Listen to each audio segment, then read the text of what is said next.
Hi, I'm Skipper Chung Warson, and welcome to Season 2 of the How This Works show.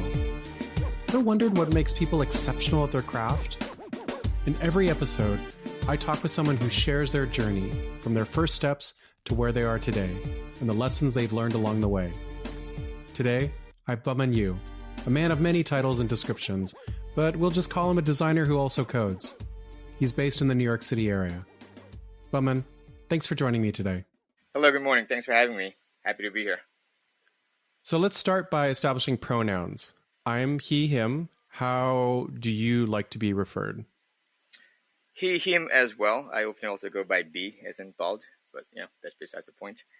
Nice. So B, short for Bumhan, but also the shortcut that you use is for bald. Yeah, like works. Happy accident. I happen to have no hair on top, so. A double benefit. Yeah, when I first came to the US, people had a lot of trouble pronouncing my name. It's not much of a sound that I make, it's how I spell it. So when I say Bumhan, people follow it well with no problem. But as soon as I spell my name and they start to stutter a little bit, there's M, there's H, there's U, that's more like O, and they, so we don't want to go into too much of a Korean phonology with them. Yeah. So I was already shaving my head by the time anyway, so I could just call me B as in bald. That just stuck with me. Nice. So will you start off and just paint a picture of your world in a few sentences? I work in and around design. So I've been designing for about 17 or so years. Okay. Born and raised in Korea, did some other things in Korea, but once I arrived in the US, it's mostly design, tech, advertising, branding, software, mostly in the past several years, mostly UX and product design. Okay. Father of two. Yeah. So in addition to all these other things, and thank you for that quick sum up, I know that can feels reductive, but I think that quick sketch might help listeners clue into some of the features of your life. Is there something that's unexpected about yourself? Ich kann ein bisschen Deutsch sprechen. So I can speak a little bit German. Oh. Ich habe eine Fremdsprachen-Oberschule besucht. It's like 20-something years ago, I went to a foreign language high school. My major was German, so I'm one of those rare German-speaking Korean living in New York. Yeah. Rare, I wonder, maybe even one of a kind, maybe? I'm sure there are more of us out there. Sure. I've got a few friends of mine who went to high school. I went to high school with who are spread around in Europe mostly. Okay. But there's some in New York as well. Okay. I want to get into the main subject matter. So I gave a little bit of it away in the pre-show, and then you gave some of it away as well in your own introduction. But will you say what subjects we're going to get into that you have deep expertise in? My current LinkedIn profile title reads Business of Design, Design of Business. I think that gets closer to what I'm getting at. Which is also, by the way, and this might make its way into a video clip, that's actually the shirt that you're wearing today. Yes, I recently got a expensive toy, if you will, heat press machine in my downstairs home office. So this is just literally hot off the press just before this call. Oh, wow. Custom t-shirt just for the episode. Yeah, exactly. I'm prepared. My design career started out as typical graphic design craft person, like out annual reports, advertising. So I started in advertising studio for about 4 years, and then jumped ship to branding agency. Did more of a brand consulting work, less of a hands-on craft, more of a identity framework communication. Okay. And then I shifted to software industries, and within which I roamed around in like a motor B2B and financial institutions and stuff. So I've touched upon a few different aspects and areas of design industry. And over time, I've become more interested in things around design, like the business of design, operations of design, relationship building within which design operates, like the processes, decision-making, etc. So not that I'm giving up on the craft itself, but I'm, say, broadening the horizon, if you will. So also, over time, I became a dad as well. And managing people, designing the rule around the house, forming the human behavior, I've found a lot of parallel between how design teams work and how the household forms.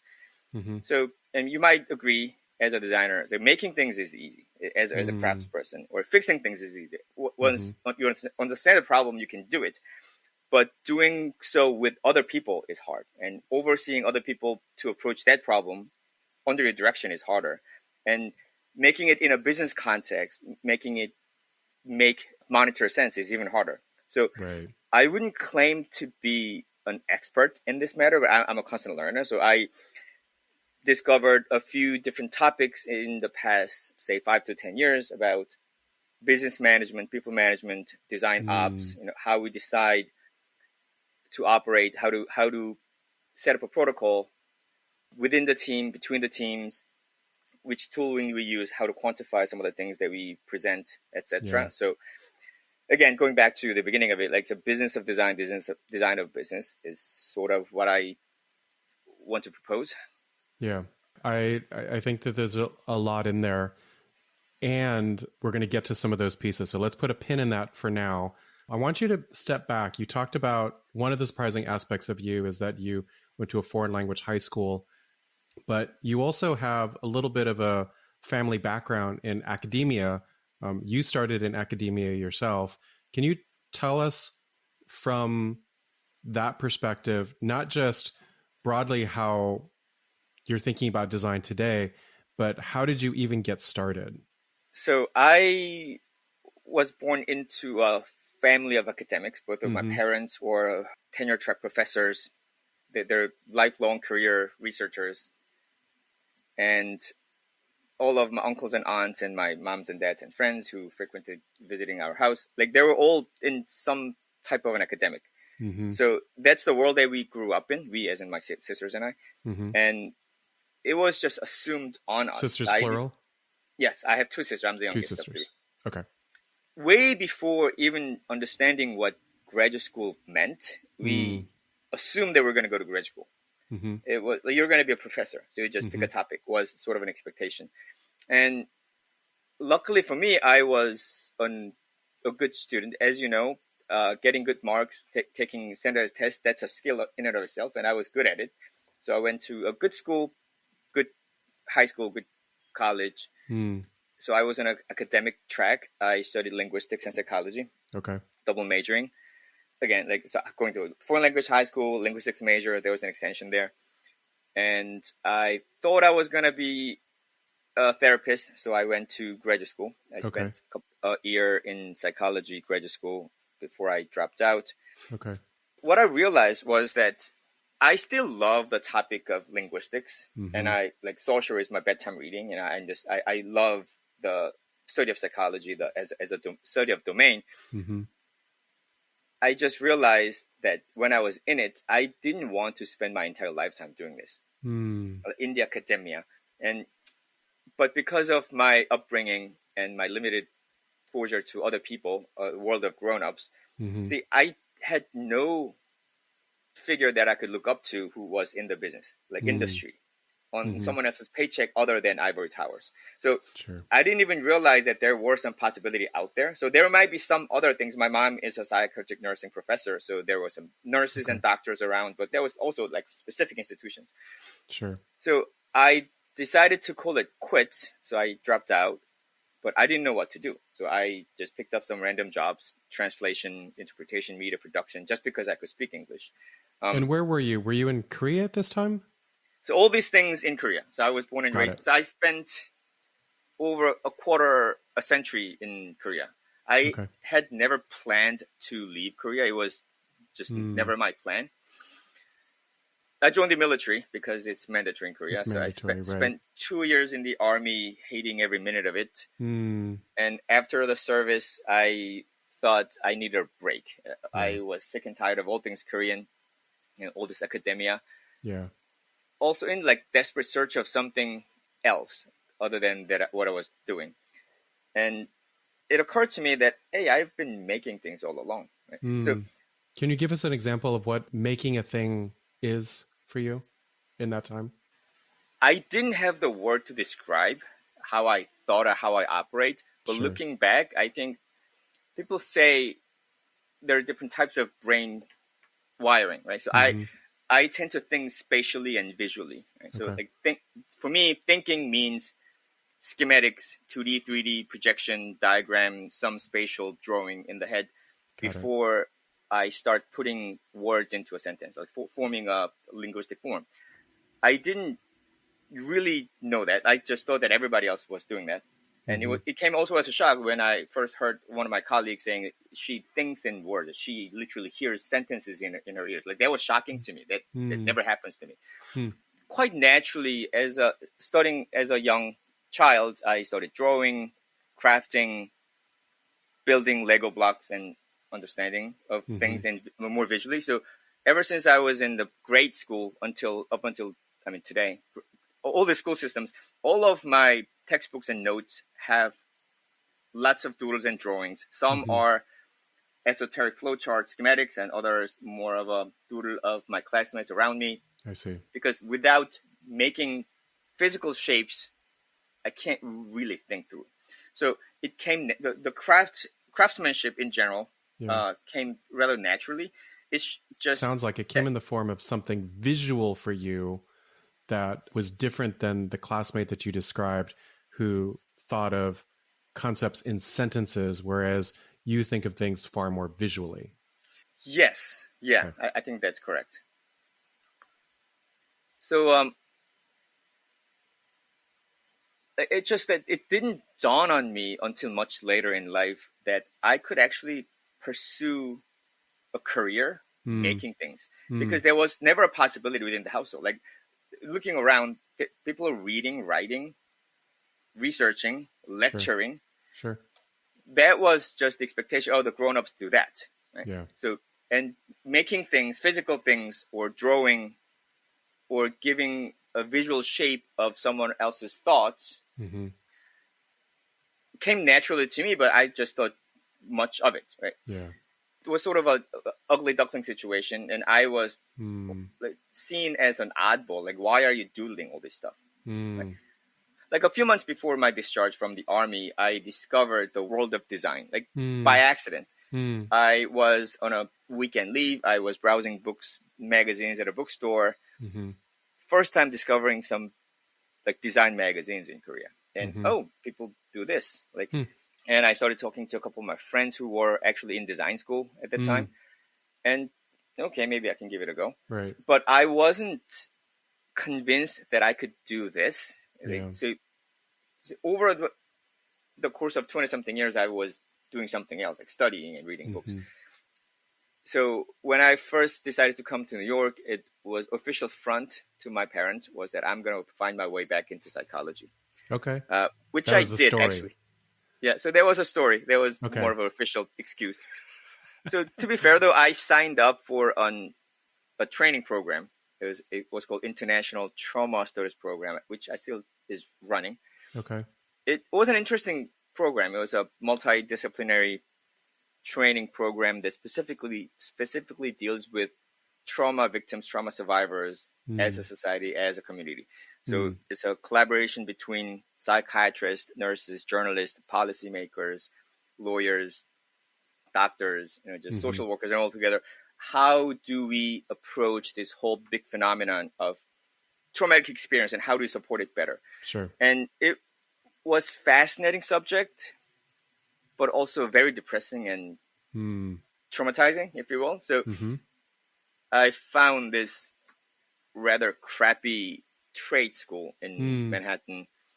It was not a design school. It was a specialized charter school to produce skilled assistants, executive assistants. And because it was a graphic design fad at the time, I guess, they started to offer this graphic design program, a 2-year associate program. So I got in, and through that I got an internship. Through that I got a job. So what was initially thought of as a temporary stay ended up becoming permanent squatting. So it's been 17 years since I came here. Okay. So I have 2 kids, 2 cars, mortgages, stuff, marriage, I'm not going anywhere at this point. So You that's signed up for the full deal. now there's no pulling back. Right. So right. people ask me, do you feel it was a waste of time? So my first design job was when I was 29, going up 30, right? Okay. And so it's later than some, earlier than others, but yeah. Yeah. It's not new today. Like there's a lot of career switchers these days. People ask me, so would you consider that a waste of time? Like, would you have preferred to go to art school, design school from the get-go? Sure. But not necessarily. I think one of my biggest strengths, if not the biggest strength that I have as a designer, is that I come from a non-design background. Yeah. So one of the first jobs that I was assigned to at the ad agency was annual report designing. Okay. And it naturally contains a lot of numbers and esoteric data, charts and graphs, like business context and things. Although I was not trained in business, understanding numbers, statistics, visualizing and explaining it was part of my training as well. So rather than just taking the table and colorizing and making it pretty, I could actually try to understand what it's trying to convey and then translate it visually. So that has always been my strength as a designer. So even my current job, it's one of my primary role to define shapes of data visualization. And also, so the subject matters themselves, I studied linguistics, psychology, so study of language, study of communication, human mind and behavior, and design, especially when I was in branding, is all about making connections, authentic human experience, and how to communicate that. How do we get to the bottom of the identity of an entity and make it resonate with other people? So although I'm not using like day-to-day textbook lingo and constructs from my linguistics years, there are certain things that inform how I think about things and approach problems. Yeah, from a holistic perspective, because thinking about linguistics, you're also at least trilingual, if not speaking more languages than that. But the fact that you have now an innate skill of taking some concept in your head and translating it, whether it's English, Korean, or German, and being able to, because when you're communicating with someone, as you and I are talking on this, right? I'm watching you, you're watching me. Is there a comprehension that's happening? If I sort of screw up my face in a very specific way, you might reframe the thing that you're talking about. So there's lots of subtextual information that's being passed back and forth between us, even in this conversation. And then applying to that some idea of maybe some of the pieces from your psychology background, which is how people perceive things. And so there's this other layer. And I think that all goes into this notion of, as you said, on some level, design is all about taking an idea in either your head or a group's head and visualizing it in a way that the communication is clear, right? That's part of the problem, is trying to make sure that we're communicating this idea. And I feel like all of this boils into it sounds like the foundation of your work as a designer.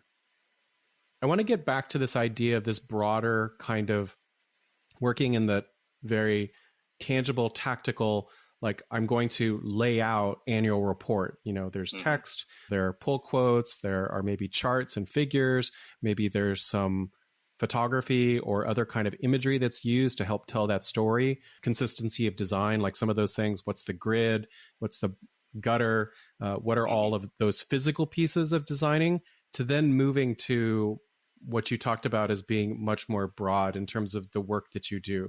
So you mentioned this idea of like working with other business folks. So whether those are product people or technology people or executives, a mixture of all of those, so there's idea of cross-functional work and design ops. Like, how do these kind of play into the way that you work today? Because you have a a full-time role in which you operate as a designer. What does your world look like at DoubleVerify right now? So I was hired. My first title here was senior product designer. Okay. And my job description was primarily about helping things get released. Okay. But there is a touch of a vague clause where you help the team grow and operate and things, right? Sure. And it's about that period of time, like 4 years ago, 3 years ago, that I discovered the term design ops, the short for design operations. And I took a couple trainings and started reading some books and listening to podcasts.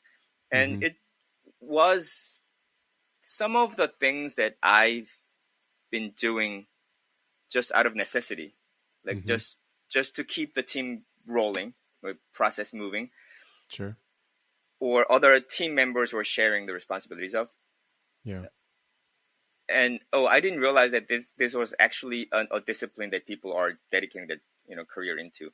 And my new title as of today is Group Lead, Product Design. Okay. I don't know what that means exactly. There's not a big group here. Right. I Going think back to the nomenclature topic we were talking about. Right. So on the technical side, I maintain the design systems, defining the colors and tokens and theming, and creating documentation, annotation on the design system itself, and working closely with the front-end engineers, help oversee the production of it and governance of between code and design. Yeah. And also I own a few feature areas of the software that we release, some dashboards and things. See, because we are a small team in a cross-functional organization, being good in craft alone doesn't really get you so far. Right? Yeah. So being a super expert in Figma, understanding all these UX best practices, understanding the trends and whatnot, it doesn't help you communicate your idea to the product manager, product owner, selling the feature. Or when you're done an impeccable job of wrapping up the Figma file, like how do you annotate that? How do you communicate that design decision, design intention to the engineers? Like there's an aspect beyond design craft that you need to have to function well in a multidisciplinary operation. Sure. And that kind of problems interest more than the craft of design itself these days. So as you mature as a designer, as you spend more time in the world of design, you will get to see the bigger picture that you were not able to see. Yeah. And the first 2-3 years as a designer in advertising studio, I was just so happy and excited to be doing things. Like anything that's given to me, I'll be happy. I'll just crank it out. Sure. And Madison Avenue is notorious for its killing work schedule. Like I would spend 15, 16-hour shift for 6 days per week and 6 day on demand. So I didn't have life, and I didn't have a complaint at that time. I was almost proud of it. And overworking, killing myself, burning myself out, and consuming all things that there is to consume, like design theory, design concepts, reading about design, following through You're Photoshop living tutorials and breathing design. Yeah, everything. And then that steam runs out pretty quickly. I was frustrated. Like, I'm getting better at my craft and I'm understanding the business better. Sure. But all the directives that are given to me sometimes doesn't really make sense, but there's no way for me to contribute back to that thought process because I'm the executing set of hands. Sure. And sometimes when I see some clunky operation between, say, pre-press mechanical versus this art director from 18th floor, I think I can help it move better, but it's not my place. So over time, I got more interested in solving different types of problem that is adjacent to design rather than focusing on design itself. Yeah. So what I like about my current job at DoubleVerify is that there's a lot of growing pains. Like the design discipline in this company is relatively new, other than marketing and branding design. The product design department didn't really exist until my director was hired. 3 years ago. Okay. So we are building the team. We are starting to get the hang of how we work together. So the company is used to running without this in-house design team. So there's a innate expectation, like what design should be. Right. And it sounds like one of the things that you're articulating, and I'm actually borrowing this from a previous conversation that you and I had around this idea of lowercase d design and capital D design. And there are two sort of different levels. Do you want to articulate this concept in terms of maybe some of what you just talked about in your current work? There's a quick story. So like 7 years ago when I was working at a branding agency, we had a client headquartered in Paris. So we needed to do a workshop there. So the whole team went to visit Paris office for about a week. And one of my aunts lived there in France. So I visited her with a nice little dinner at her house. And the last time I had seen her before that was like 7 years prior. At the time I was a graduate school student in psychology. Right. So she just casually asked, "Oh, so what are you doing in Paris? What are you doing in New York?" And I said, "Oh, I'm in design." And she goes, "Oh," like shocked. "Are you in fashion?" And like, that's what design meant for her. Yeah. Exactly. So I had especially New York. You're in New York. You're coming to Paris. Surely it's for fashion design. Exactly. So design is one of those words that can mean many things to different people. And a lot of people have like preconceived concept of what design is or design should be. Right? And fashion design, capital F, capital D, has this very specific expectation and skill set that's required. Game design, lighting design, graphic design, identity design, UX design. So all these isolated expertise, like industry domains, that to me seems very much well-defined, well-scoped capital D design. Like when you say I'm an architectural designer versus I'm a fashion designer or I'm a packaging designer, there's a very clearly defined job description there. So you have to have XYZ credentials, licenses, and certain skill sets to be functioning in that role. Right. Versus, say, lowercase d, design as like a common verb, right? Like, what do you mean by design? Like, so these days, the definition of design in the industry seems to expand every day. Right? So when I was starting out, talking about it, and then also what used to be a non-design role / job is now considered a design role / job. Right? So business consultancy, business design, like learning development, curriculum design, or content strategy, content design, and which is not a bad thing per se. Right. So when I mentor, when I work in a mentorship situation with fledgling designers in bootcamp, one of my icebreaker questions for them in the first session is, "What do you think design is? Or what's a synonym of a design?" And there's normally two camps. More commonly, maybe 60-40. The majority would say decorate, beautify, something that's more of a superficial level, like making it aesthetics. Pretty. Aesthetics portion. And more on the minority, but not too minority, goes as synonym architect, plan, schematics. Right? I think that seems to me more of a essence of design as a lowercase d. Like, given any type of a challenge or problem, define the problem and trying to come out with the solution. That's the design process, right? So whether the medium end result is a printed substrate or a 3D surface or software interface, that's secondary. Whatever the medium, Right. Like, I don't know how well resonate this idea of capital D and lowercase d design would be to people.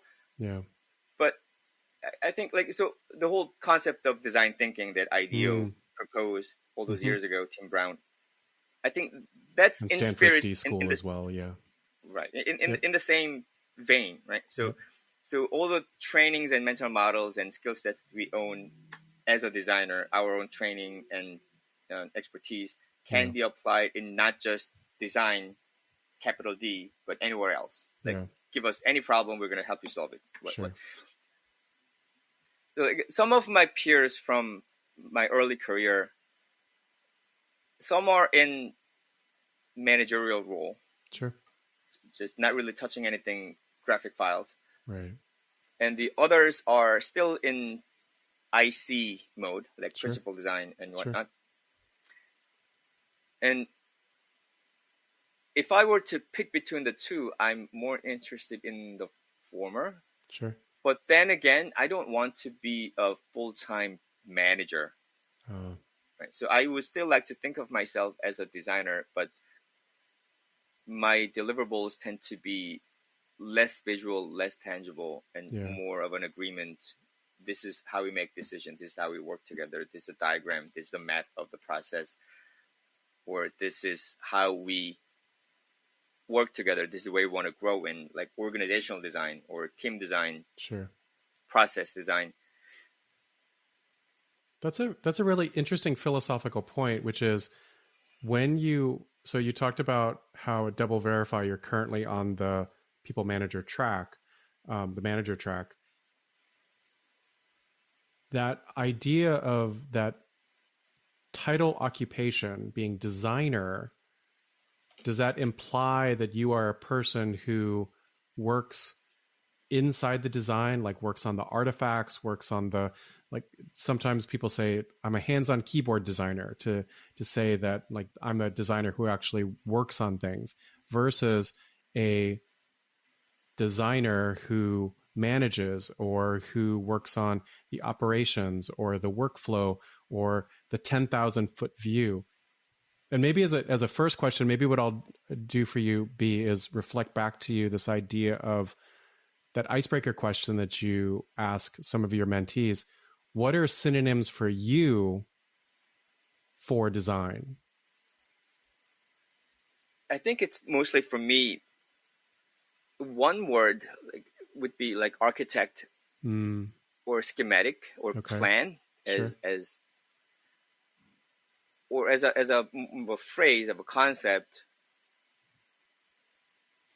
Understand and explore or something like that. Well, that kind of aligns with like some of the things around that idea of the double diamond.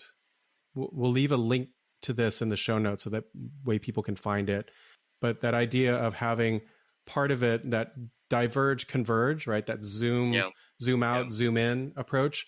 But the 4 phases being discovering, defining, developing, and delivering. And it sounds like for you, whether you're thinking about the way that your household operates just on a day-to-day sort of like schedule, like what are the rhythms, what are the things that you do, but then also thinking about this from your work perspective, like how do you uncover that context, and then how do you articulate it, and then how do you make something, try something out, and then, and then continue to iterate on it. Yeah. I am in a point where I'm beginning to wonder about the efficacy of design thinking, and maybe it's because I've heard it said too many times and it's becoming a little bit of a stereotype, a little bit of a catchphrase.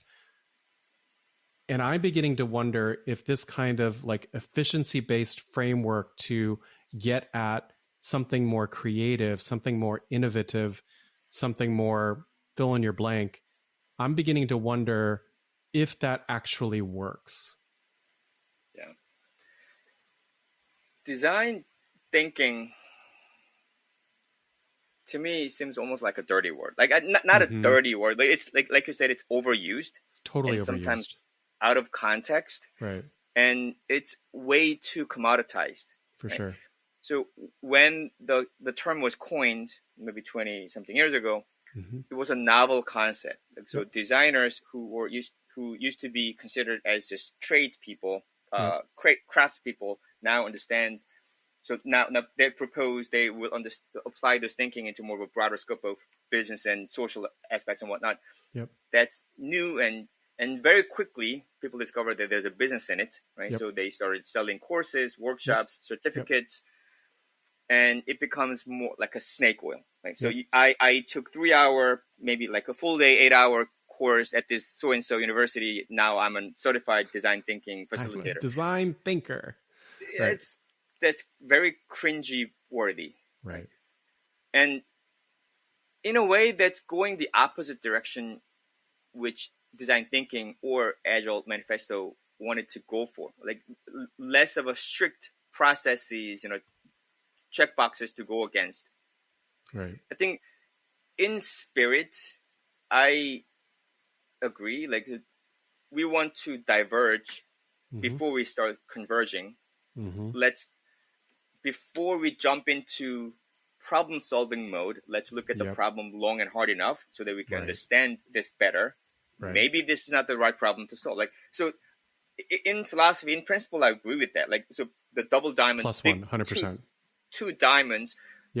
Before we get into the problem solving diamond, let's get into problem defining definition diamond. Like, I think the problem that I see is this is becoming more prescriptive. Like, this is a flow chart. Like, I'm sure you have seen this double diamond, each containing like 1,000 different segments. Like this diamond, like right. That's not the purpose. Right? That's right. It's not a map. Exactly. If it's a map, it's more of a directional pointer, not the whole. Like you said, understand something before you start formulating a solution. That's the big conundrum. Like, so I'm a big Bruce Lee fan. Like many of us from this generation. Sure. Say he studied, practiced, trained, learned many different kinds of martial arts from all over the world and trying to get the essence of each discipline and build his own, right? Yeah. So his whole spiel was, don't stick to the dogma. Anything that works, absorb it. Don't treat it as a religion, Yeah. Take what you need, take what you want, and make it yours. Like, and he came up with his own like Jeet Kune Do, his own style. And his approach to his martial art was that I'm not gonna follow the strict training routines or dogmatic approaches of any of that. I'm gonna just follow my own instinct. Yeah. And that makes it impossible to maintain his school of martial arts. Like, because Jeet Kune Do is a formless art. There's no strict, say, Okiwana, Te, Karate, like this family, like Kyokushin Karate, Taekwondo, Hapkido, like whatever. Like they have their own training regimen and the way of kick, way of punching. Sure. Jeet Kune Do doesn't really have it. So it's Bruce Lee's own art, right? And in some ways, let's say the forefathers of design thinking and Agile Manifesto found out certain ways that work for them, perhaps. Like that those who coined the term design thinking were themselves well-versed in traditional design training and thinking. For sure. There was a lot more context that they had. Yep. Because of that old school design training and trade and all this experience, they could come to that conclusion of applying this to other contexts. Like same with Agile Manifesto, they were seasoned engineers. Yeah. And also Bruce Lee, he himself was like a champion of this martial art. Right. But because we are now commoditizing or democratizing this once unique esoteric domain of design, engineering, martial arts, people like, yes, there's a benefit of lowering the barrier to entry. Yep. But there's a misconception of the newcomers just because they wrote a paper about design thinking. Oh, now I understand design. Right. And that's just one approach. So a few months ago, I was in one of the corporate training sessions that was given by HR learning department. Okay. And one segment was design thinking. Like design interesting. So presented by a non-designer, like all respect to that person. Like I'm not shaming or defaming that person, but I found it comical. So I, the designer, who have practiced design for almost 2 decades, sitting in this lecture where an HR person reading off of a script with this design thinking diagram, double diamond, with a methodology, where like what's the, Right. and I'm sure that that person didn't even design those decks, like got it from somewhere, right? Right. That's part of my day-to-day struggle as well. The design discipline is new in this company, in DoubleVerify. Mm-hmm. The people here, the product managers and engineers and the business leaders in general, have not, they don't know how to work with design. So the design that they know of is, they will come to the conclusion, they understand the problem, they will think about the market and whatnot, and they will draw out some concepts and hand over to designers, and they will execute it. Like that's the common operation that they're used to. Yep. Not to fault their own, like, but now it's our responsibility that now that the design team is formed, it's our responsibility to show them different ways, maybe perhaps better ways. So before you jump into proposing solutions, maybe we need to look at the problem more deeply, more thoroughly, right? But that in itself is an uphill battle. Like, so they're not used, people are not used to including designers in that phase, right? And on one hand, I find tools like design thinking, the double diamond diagrams or methodologies, journey mapping, affinitive map, those help getting your foot in the door. So see all these tools that I have. Right. On the other hand, they're not always necessary either. And well, then it's about establishing credibility, and here's something that many other people use, right? You're almost borrowing authenticity. Here's a framework that many other businesses use, some just like our business, to frame around. It's like a mold in which we can work around in this way.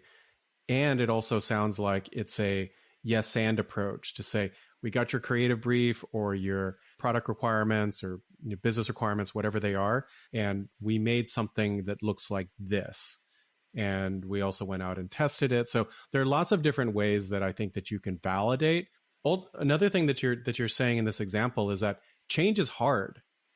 That to do something different is a very hard thing to do. And the fact that there was an HR professional talking about design thinking tells me a little bit about how far it's come. It's out of the design camp. It's out in the world. And once that becomes a thing in the world, people can kind of do whatever they want with it. True. I want to throw one more lens onto here because, as part of your identity, I want to talk about how your work as a coder, as a developer, how does that play into your worldview as a designer? Because you talked about how very early on you were and are very visual in the way that you think about things. How does being a designer who codes, how does that fit into your worldview as a designer? More immediately and directly, so working for a enterprise software company, that comes in very handy. So even while designing or planning things out, if I were to build it, I would structure it this way. So I have this mental model of backend data structure. Like this is coming from where? This is one bucket. Like how we want to architect the invisible part that informs the visible part. So that makes it move, in my mind, more effectively. With less chance of pushback from the engineers, right? So that translates directly to good designer-engineer relationship. And then have a better explanation of why I designed it in such a way that it behaves like that, and then we can have an argument. More high level though, like we interact with machines everywhere. Like, some things are even invisible, but we are living in the mechanical processes that is machine, right? And so from the touch device in the pocket to TV and computer keyboard and elevator, whatnot, and there's some kind of logic that's governing that operation. However, lower level machine language that is written in, there's some basic machine like algorithm or decision tree behind that machine. Sure. and that operation of it. Like I was introduced to the computer when I was in third grade, an 8-bit computer, back in the day, the basic programming and whatnot. Sure. That was the entry to the world of machine, right? Yeah. It helps me be a better problem solver, like isolating the problem from all these potential solutions. Let's say my son comes in saying the light doesn't turn on. Mm-hmm. What's the problem? Is it the bulb out? Is it is the power's out? Is it short circuited? Like I can isolate some of the problems. Is this power plug works? Right. Is this machine broken? Can I swap out two different machines? So looking at the problem more systematically, right, eliminating some of the options until I get to the core of the problem and isolate the problem, and then tackle the problem in isolation. That's like a debugging 101. Right? Sure. And that helps me even understand people dynamic as well, like hand in hand with the psychology training. When somebody says, I can't stand this guy, right, what is it? Is it sense of humor? Is it some kind of deliberate? Was there a conflict? Yeah. Like, was this person just in a bad mood? So I think one of the things that I hear you saying is that it's not just even about a technical expertise, although you being able to code, even if you don't do that every day now, still informs the work that you do, right? In the same way that studying linguistics, studying psychology, those things inform your work as a designer. So it almost becomes a foundational base for how you work, and maybe even the way in which you exercise empathy. So I think that there's a much bigger piece here around how these things play out. And I want to pull out another thing that you just said around really trying to figure out, in terms of a diagnosis, what is the why? You talked about a household example. The light doesn't work in one part of your house, but I think that can be applied as well to a software problem. People are having trouble logging into the system.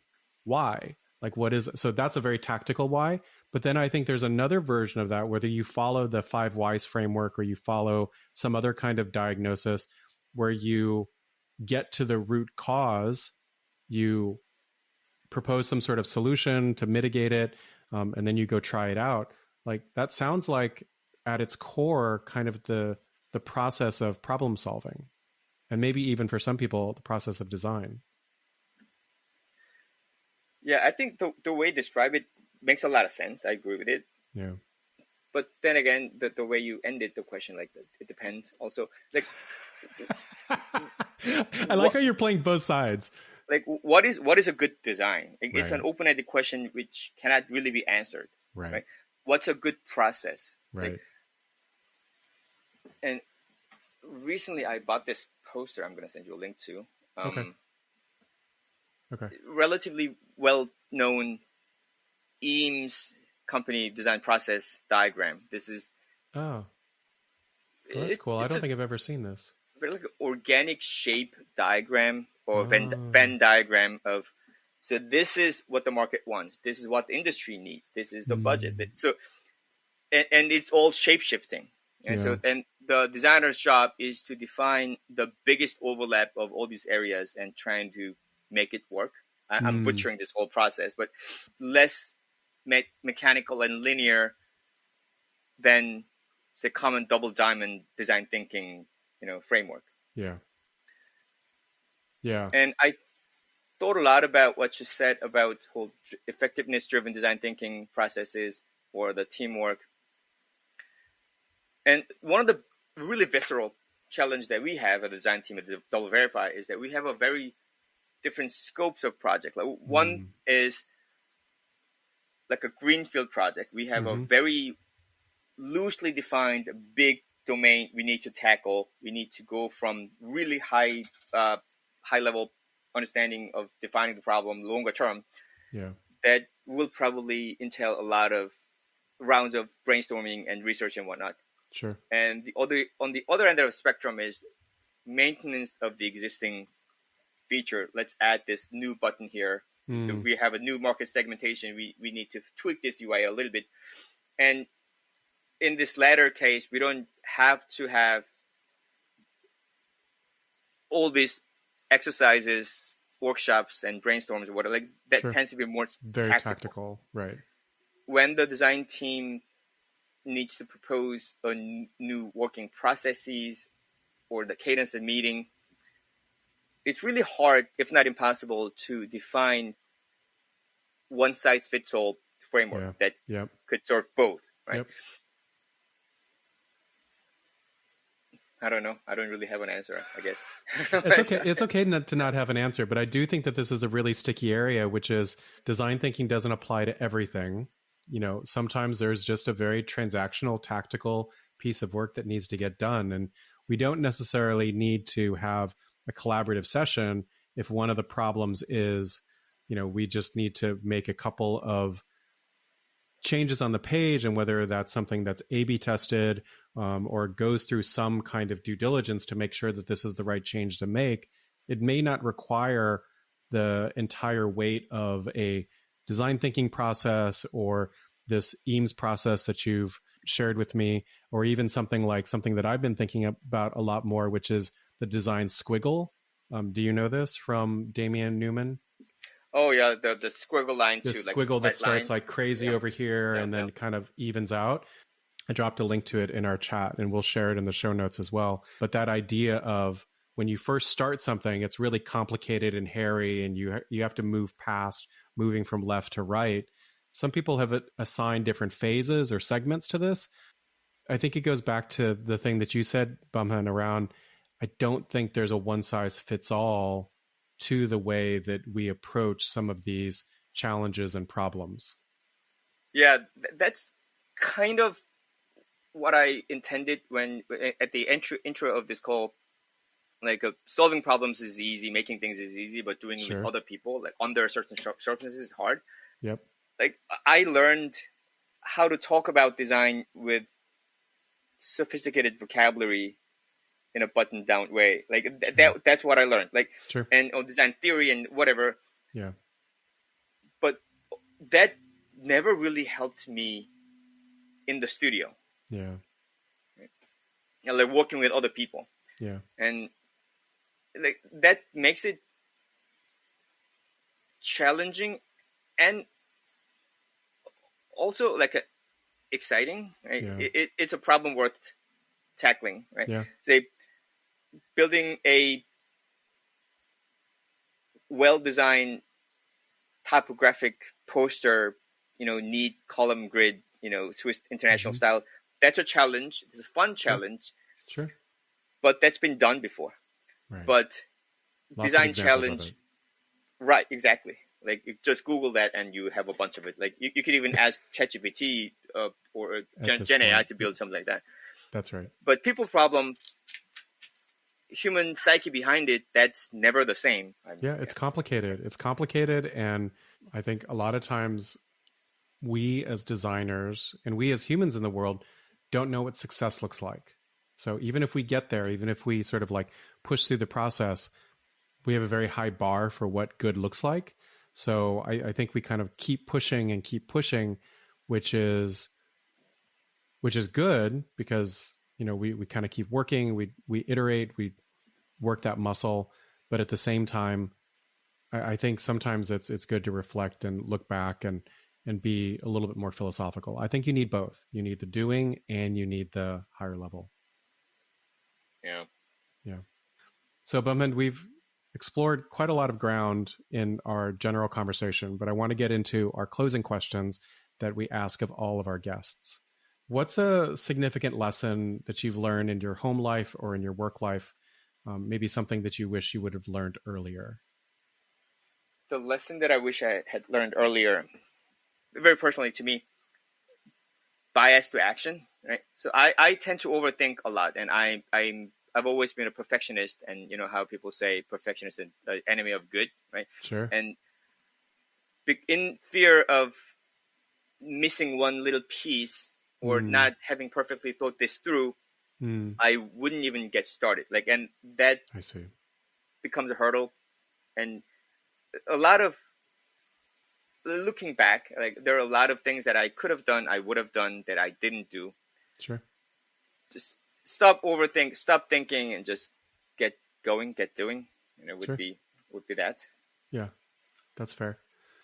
What's something that you're excited by right now, whether it's a book, a show, podcast, movie, something that you might be reading, absorbing, that you're really jazzed by right now?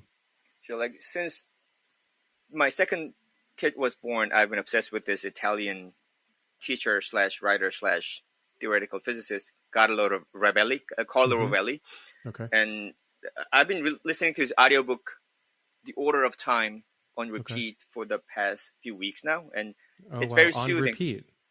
Yeah, like it's a very heavy kind of esoteric, mind-bending topic of how time works, what's time even mean, but it's something very meditative and soothing about it. And also, it's a bonus that it's read by this British actor Benedict.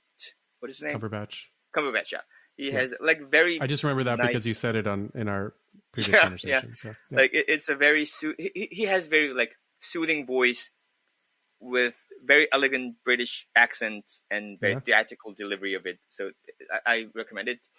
And I just picked up this new book. What is it called? Like How to Take Smart Notes by Sönke Ahrens. It's about like Zettelkasten methods and things, and how to take a better note. And the note is only good if you get to use it. Right? So if it's just a symmetry of ideas, just big bounds of notebook, that's really not useful. So how do you take a useful, practical note, which you can use to think further? Right? So that's been an interesting read. Okay. So if you had an unexpected day off with unlimited resources, all the money that you would want at your disposal, what's one thing how would you spend that day? Just one day. Just one day. So this is not so realistic, but it's not a realistic premise anyways. Sure, it's an unrealistic question to begin with. So I will fly a Concorde plane to Rome so that I can get there quickly. Yeah. Spend the day in Rome, just roam around in the old town, just getting lost in the city. I don't speak a word of Italian. I kind of missed it. So as a 20-something-year-old, I traveled quite a bit in Europe and some parts in Asia. And there's this like a touch of anxiety, like being in a foreign land as a foreigner, not speaking a word of language, and not knowing where to go.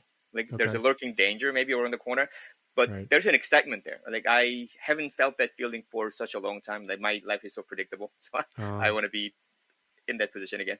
in a strange environment. Is the Carlo Rovelli book informing the Italy? Part of it, yeah. Like one of his audiobooks was read by him himself. Like most of his other audiobooks were read by, for some reason, British folks. Like maybe it's an American mindset, like Italian, British, what's the difference, European. But one of the books was read by him himself, like 7 Lessons of Physics. Okay.